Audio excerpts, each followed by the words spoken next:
Hi there, my name is Darcy Smith. I am the Young Agrarians BC Land Matching Program Manager. I'm joining you today from the unceded territories of the Musqueam, Squamish and Tsleil-Waututh peoples in what is today called Vancouver, BC. And I'm here to talk to you about concepts and considerations around non-family farm transition. We don't have too much time together today, so I'm going to touch on what is non-family farm transition, introduce you to some transition process and transition planning stages. We'll explore some models and some case stories, and then wrap up by talking about exit strategies. For those of you who are new to Young Agrarians is the largest educational resource network for new and young ecological farmers in Canada. We offer farmer-to-farmer programming to grow the next generation of farmers, including resources, events, on-farm apprenticeship training, land access, and business mentorship. We're just wrapping up our 10th year of programming, and in 10 years, we've hosted more than 350 events and had more than 14,000 people come out to those events. In 2020 alone, we worked with 1,400 farmers representing 850 farms to access programs and support. I spend most of my time working on the BC Land Matching Program, which does business development with farmers and matchmaking for farmers looking for land and landholders who have land available to lease. So we support people to connect with each other, and then we help develop lease agreements or land use agreements. And in 2020, we released the BC Non-Family Transition Toolkit, which is full of way more in-depth information, considerations, and resources that I'm going to highlight today. So I'm just going to put that link into the chat now. I encourage you to go and check that out, explore the tools and the in-depth exploration of non-family transition there. Wanted to do a shout out to our funders, without whom none of this work would be possible. The BC Land Matching Program is funded by the province of British Columbia and supported regionally by Columbia Basin Trust, Cowichan Valley Regional District, Bullet Foundation, and Patagonia. So let's get into it. Non-family transition, what is it all about? So non-family transition is all about getting new generation farmers onto the land and supporting the exiting generation of farmers to transition their businesses and land. We're encountering people all over Canada, and primarily in the prairies in BC, who are, been farming for a few decades, are nearing the end of their farming careers, and don't have a family member to take over. So they're at a bit of a loss as what to do with their farms. And we're hearing so many stories of people who would love to see their work continue to the next generation. Once upon a time, non-family farm transition really just meant selling the land to another farmer, to a new farmer. But with the cost of land as high as it is, now current farmers are looking for solutions to keep farmers on the land, creative solutions where they can actually pass their land and business on to another farmer rather than sell it outside of agriculture. So our focus on land access and on non-family transition really comes out of the stories that we hear from farmers and the expressions of need for support in this space. There are so many resources out there for family farm transition, and a lot of that does carry over, so many amazing resources. But farmers who weren't transitioning within the family were really hungry for a specific resource for them. So that's where this work really came in. Farm transition is, of course, the ongoing process of transferring knowledge, skills, labor, management, control, and ownership over the farm business to the next generation. Just a couple of things, no big deal. And transition can include the land, the farm business, or both. The transition planning is really at the heart of that, and it's the goal of transition planning is to navigate the farm through this period of change. So when we think about transition planning, it really helps to break it into a series of stages. key to note that this, while I've got this nice linear graph up here, this process will not be linear, and you might find yourself bouncing around between the stages. And this is just a visual to help put a framework around the transition planning. Everything, of course, starts with a vision. From there, you take that vision, figure out, is it feasible? How is it going to be feasible? Then take it into making an action plan. Then you have to do a bunch of documentation of your plans. Finally, we get to implementing, and that's all about making the transition plan happen. This can be a really gradual process that happens over years, 10 years even. And then, of course, the work is never done. Farmers well know that. So the last stage is the maintaining stage, which is all about checking in, adjusting, responding to what's happening on the ground, and being flexible enough to roll with things. I think the last couple of years with COVID-19 have really impacted some people's transition plans. So it's great to be able to check in and adapt to that. So I'm going to today take you through a high level look at these stages. Again, the transition toolkit that we have online gives you a much deeper dive. Starting with stage 1, setting your vision. Having a clear vision is really about anchoring your plans so that you have something you can come back to and say, well, we want to do this. Does it meet our vision? Will this help us get closer to our ultimate goal? And it's important to note that the vision can also be living. It will need to change and grow with you over time as well. But think of it as your anchor. So when developing a vision, it's important to think about what you want, as well as what you need the transition plan to give you. Both the current farmer, who is the farmer currently on the land, running the business, owning the land, and the entering farmer, who is the non-family member who is coming into this farm business, should develop independent visions for land use, their lifestyle, finances, family, environmental stewardship, affordability, culture, legacy, community impact. And you'll see that this list of what a vision should explore is much more than just the farm business alone. It includes the family, it includes the wider lives and livelihoods of the people involved. Once a vision has been developed, then conversations can begin that center on each party's vision and move towards aligning on a common vision. And this is where it's really important to establish clear, constructive communication, which I'll touch on a little bit more. And it's really great to make a vision specific as well. So understand how a vision like seeing the land continue to be farmed rolls out in practice, and understanding what the different elements of that look like. And that's considering you have a successor. A good idea for current farmers to develop a vision before looking for a successor, although sometimes you'll have someone in mind and you can work on this together. So once you are clear on your vision, you can start imagining the possibilities and figuring out who that perfect entering farmer might be. Don't get too caught up at this point on whether that person exists or doesn't quite yet exist. But it's good to think about who will fit with your vision, what qualities you want a successor to have. As well, what are you offering? So you've thought about what you want that incoming person to bring to the table, and what are you putting on the table for them? So the value proposition and business viability. If someone is coming to farm your land and take over your farm business, how are they going to make it economically viable? What are they stepping into? And how is that all going to work? So having some clarity around what that looks like to share with potential successors is really helpful.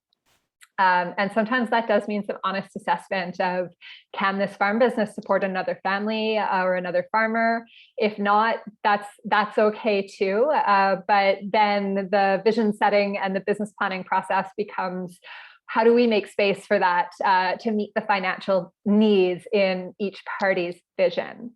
Where to look for current successors. A lot of non-family transitions happen because there is an employee or someone on the current team or in the network who is the ideal candidate. And that's great because there's a pre-existing relationship that can lead to common ground.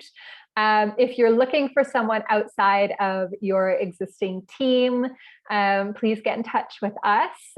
In BC, we've got the BC Land Matching Program, and we do have the wider Young Agrarians network in Canada. There are land linking platforms in existence. There's the Young Agrarians UMAP, there's FarmLink and LAPER, which is primarily based in Quebec. And LAPER is actually Quebec's land matching program, which our BC program is based on. And beyond the online tools and the farm networks, you can also look in your own community at farm events, attend things, put the word out there that you're looking for this person. And you really just never know who will show up and how they'll fit into your vision. So you've got that person. Now it's time to build that common vision. It's time to bring the two visions together. So this is all about building a rock, a strong foundation. It takes a bit of honesty and vulnerability to open up about what the farm business is currently like, what you hope for the future, or for an entering farmer, what you want to cultivate in a farm business in the future. This is all about sharing the hopes and dreams, yes, the positive, also concerns, things that you might be worried about for the future, mutual expectations. What are you needing to get out of this? What do you expect of the other person? And also clarifying any assumptions that you have. This is an endless topic. You could spend all of your time communicating, learning about each other, fleshing out this vision. So really, communication is a business risk management strategy. This really gets to the why you spend time to get on the same page. It's really for the success of your business and for the future. So really looking for where there's alignment, where you need more discussion, and really recognize that this does take time and intentionality. And also it can be enjoyable. It is enjoyable getting to know other people and building this common vision together. So lean into that. And there are tons more tools and resources about communication in the toolkit, as well as in family transition spaces. Some people choose to work with a facilitator to help them unpack all of these things and know that they're getting to the right questions. So that's also something to consider. So we've looked at this stage one setting of vision, both independently and together. Now let's move into looking at stage two, where we are talking about assessing feasibility of different models for transition. This is about taking the common vision and seeing how much of it can we actually achieve based on the financial capacity and needs of each party, as well as which model will provide the best framework for the vision. Our toolkit explores a few different models, from owning land privately to co-ops and community land trusts. Owning land privately could look like getting creative with financing through vendor take-back mortgages, or doing co-ownership with other farmers in the entering generations, so that they're pooling resources to be able to afford the land prices. We've also seen real success with the transition of farm businesses outside of the family, where that transition of the business is what has made a land purchase possible, where the land price would be so high that a new farm business coming in to purchase that land without financial records wouldn't have been able to get a mortgage. Whereas when taking over a thriving business on the land, a lender can see the business case and actually take that chance and enable the entering farmers to buy the land. And we've seen some successful examples of that in BC. So if you're wondering why put all this effort in instead of just closing my business down and someone else coming and starting a new business, it can really answer that land price question. Co-ops are another great way for people to pool resources to enter into land sharing together. And if both the current and the entering farmer are part of a co-op, it can provide the structure for a transition. Community land trusts are another model that can allow farmland to be preserved for farming in perpetuity in a situation where entering farmers may not be able to afford to purchase land, and where the landowner's vision is really more about the community having access to that land as a farm. So all of these different models have pros and cons, challenges, advantages, and really connect back to your vision as to which one is going to be the right fit. So I'm going to share some case stories next for each of these models. Let's look here at Claremont Ranch Organics. So Claremont Ranch Organics is an orchard in Kelowna in the Okanagan where land prices are sky high. And Bob and Sharon McCoubry had been operating this orchard. They knew they wanted to retire. They knew they needed to sell the land at market value in order to be able to purchase somewhere in the area for their retirement so they could stay close to their family.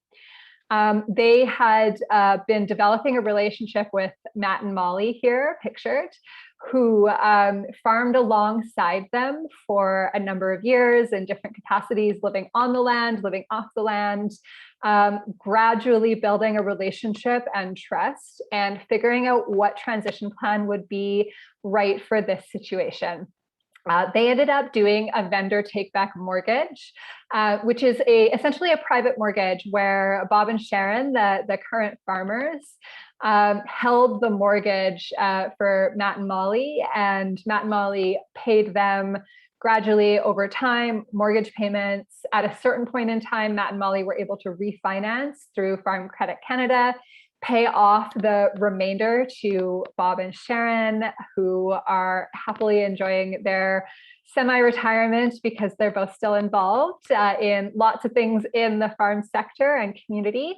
And Matt and Molly are operating the orchard. What really made this case story successful was this trust and the prior relationship, as well as the current farmer's commitment to this path. Vendor take-back mortgages are not uncommon, but Bob approached his lawyer and his accountant, said, "This is what we want to do," and he was told, "Ooh, that's risky, don't do that." And it was his persistence that allowed this to move forward, where he said, "No, this is what we want, help us achieve this." And because they had that trust and both parties were so committed to communication and to honoring the expectations in the transition plan, it was a great success. And Matt and Molly were actually able to pay off the vendor take-back mortgage earlier than anticipated. So if you'd like to learn more about this story, I'll post the link to the case story online in the chat, and you can read more. In the co-op space, this is a Horse Lake Farm Co-op. This is a 133-acre farm in the Caribou in BC. In this case, the group of farmers who were on the land already were leasing that land from the landholder, who wasn't farming it at that point herself, but it had been farmed by her family in the past. She needed to sell the land, and both the farmers who were leasing the land and the owner had the shared objective of protecting the agricultural and ecological integrity that were built up on the land.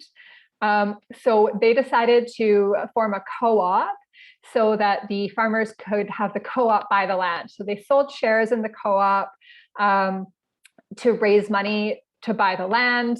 They covered 50% of the cost of the land doing that, and then had a generous interest-free loan come from another co-op member.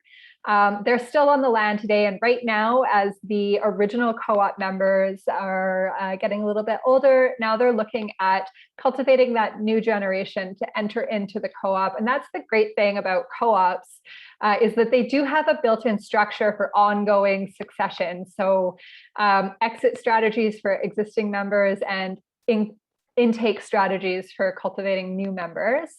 And the key for success for Horse Lake Farm Co-op being able to purchase the land was really this community support.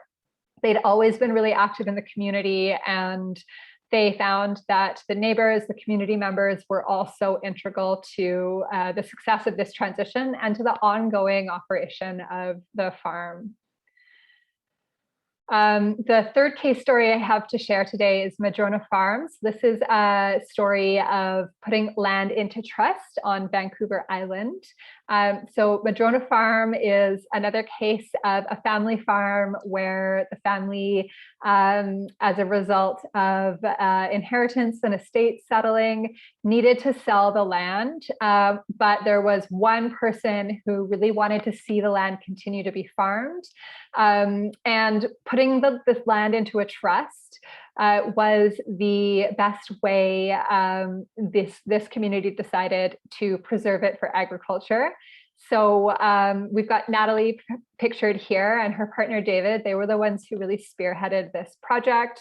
They fundraised through the community, had the property appraised multiple times as it went up in value, and they had to fundraise additional funds. And now they do have this land held in trust by a land trust in BC called the Land Conservancy. The farmers have a registered long-term lease on the property, which there was a certain point where the Land Conservancy had to sell off some properties. And the registered lease on this particular property actually protected it against being sold and ensured that these farmers did still have that security on the land. When they are no longer wanting to be on the land, there will be a transition for a new farmer to come in and take over their lease. And so they've really thought well into the future as well. And this is a great example of how land can be put into a trust so that the farming can happen and continue, and also continue past the current farmer's existence on the land. So this land has long-term been preserved for agriculture. So we're going to spend a little bit less time on the next few stages, but we've covered stage one. You've got your vision. You've looked in stage two at whether that's feasible, chosen a model. Now let's look at executing. So how do we make a plan based on the vision and the desired model? And this is all about looking at the relationship structures, legal agreements, financial supports, identifying those solutions and costing them out.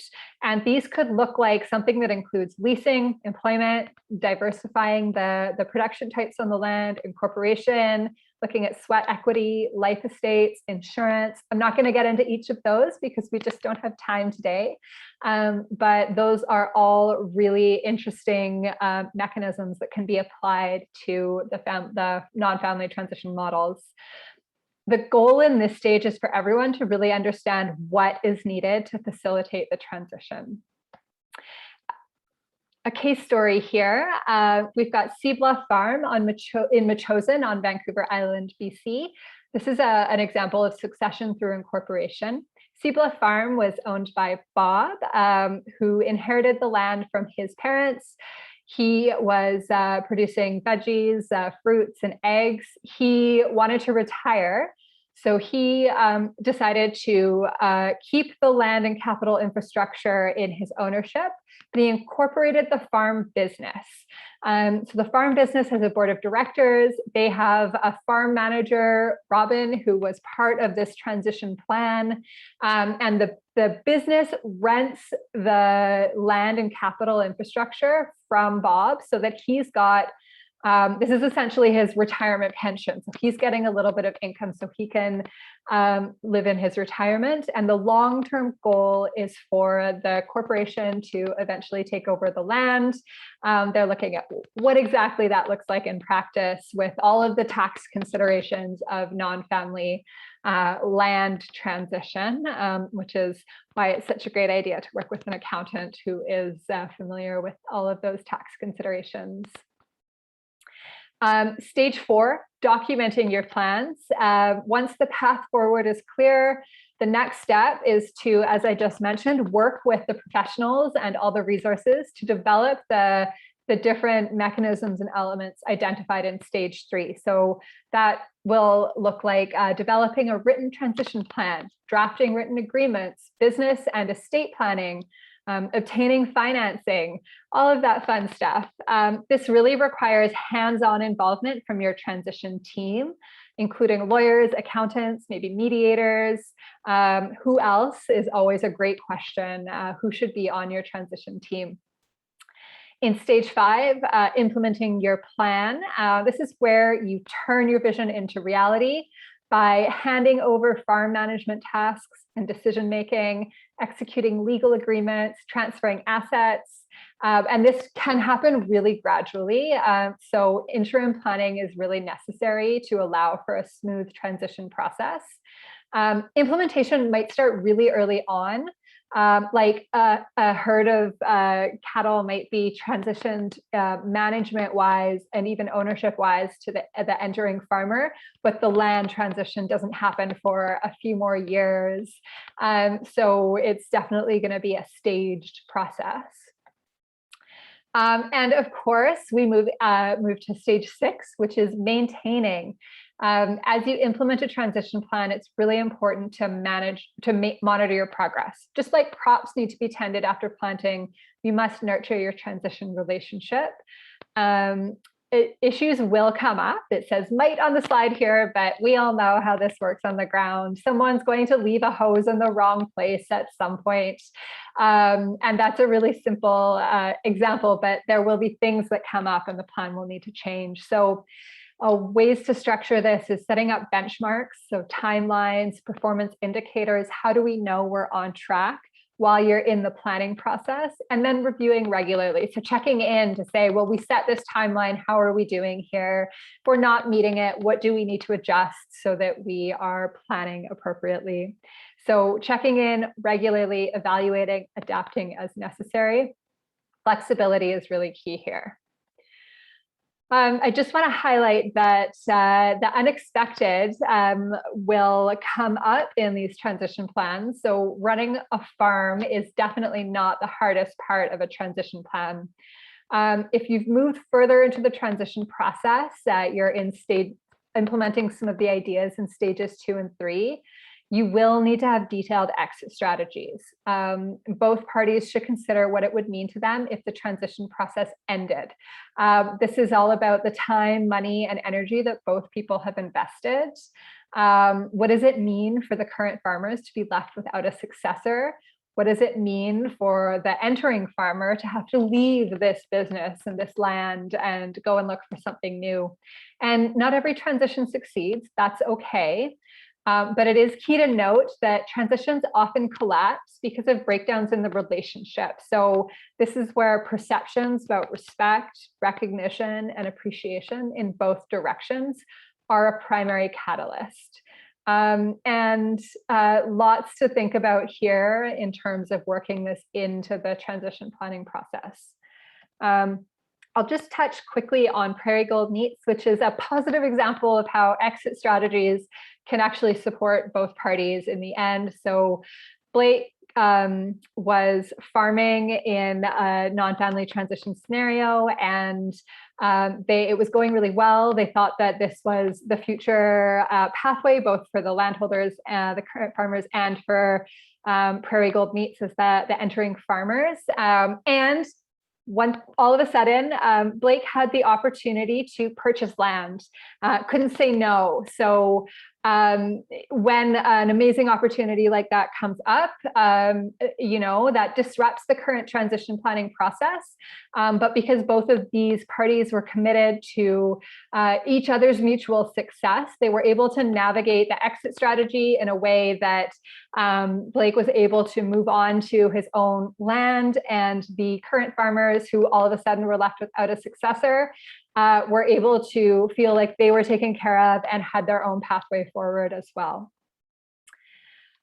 So we're just about out of time here. So thinking about, as we wrap up, what your next steps might be if you're looking at non-family transition. What info do you need? Who needs to be involved? What's your timeline?